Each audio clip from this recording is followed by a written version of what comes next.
are the other behaviors to cultivate intentional environments? Number 2 would be this word, targets. Number 1 was telling. Number 2 is targets. And here's what that means. We evaluate everything we do, events and programs, all of our environments and gatherings. We evaluate everything we do to ensure it is well planned, organized, and it supports the vision of the church.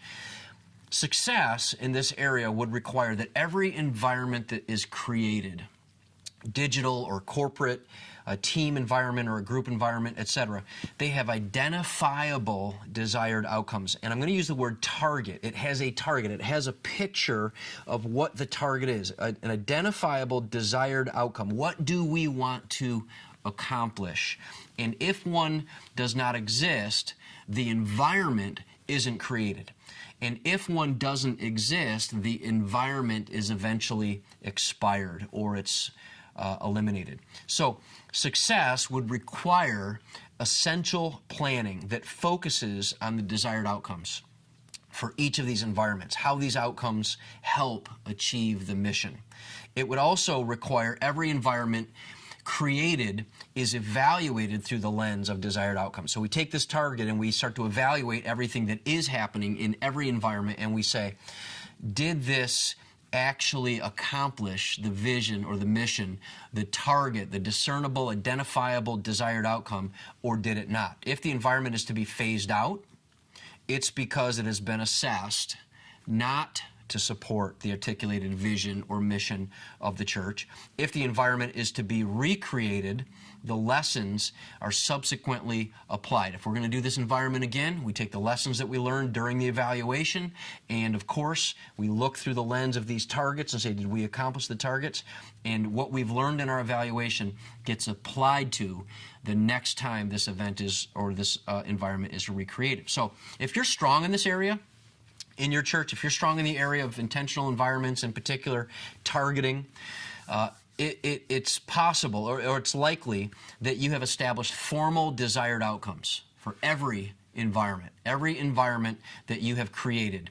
Most likely your church will not create a new environment on a new initiative until these specific outcomes have been identified and have been connected with the mission.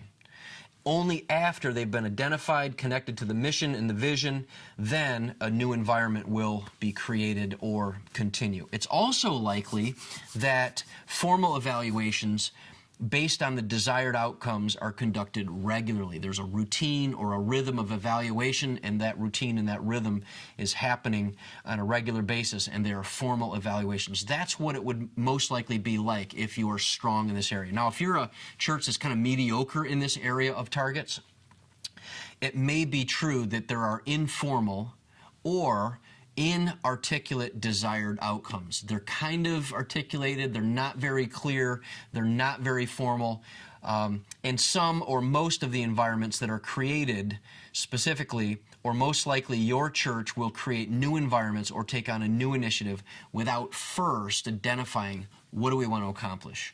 What is this environment? What is the desired outcome?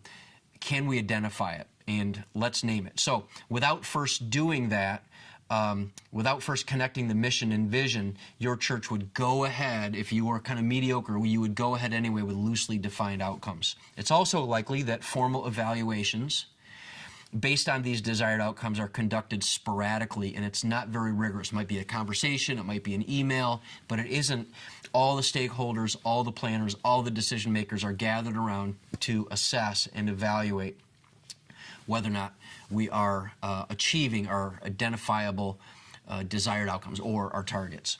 Now, if your church is weak in this area of intentional environments, specifically the target aspect, then you may not have identified any desired outcomes. You don't really know what you're trying to accomplish. You're not sure how one thing is different from the next in terms of what the target is. And most likely your church will create new environments or take on new initiatives without ever first identifying what are we trying to accomplish, without ever trying to connect them to a mission and vision. It's also likely that evaluations of your church's environments are either not conducted or when these evaluations are occurring, they're not very helpful. They are opinions. They aren't being measured with the outcomes in mind. They are simply ways of expressing one's opinion, oftentimes due to their ambiguity or oftentimes due to their subjectivity. So that's another behavior that helps cultivate intentional environments, targeting.